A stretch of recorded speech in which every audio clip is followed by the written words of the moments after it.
Welcome back to Faith in Focus. This week, we're looking at one of the most encouraging passages in Scripture for anyone who wants to live with purpose. Hebrews 12:1 says, "Therefore, since we are surrounded by such a great cloud of witnesses, let us throw off everything that hinders and the sin that so easily entangles, and let us run with perseverance the race marked out for us." Every one of us has a race to run. Not your neighbors, not another realtors, not someone you follow on social media. God has marked out a race specifically for you.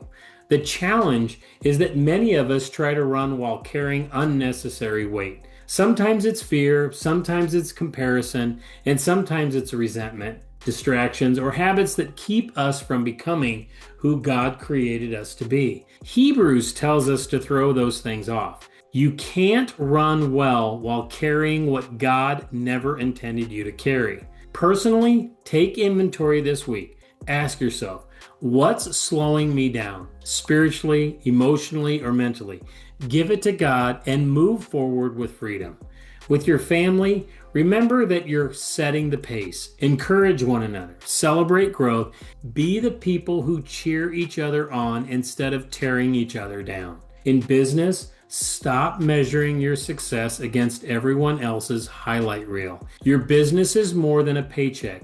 It's a platform to serve people and glorify God. Instead of asking, "How can I beat everyone else?" God, how do you want to use me where you've placed me?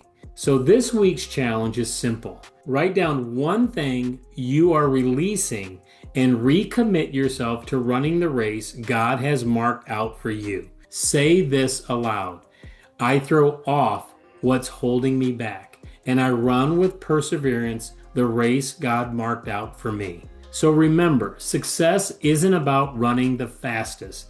It's about remaining faithful. Let's pray. Father, thank you for giving each of us a unique calling.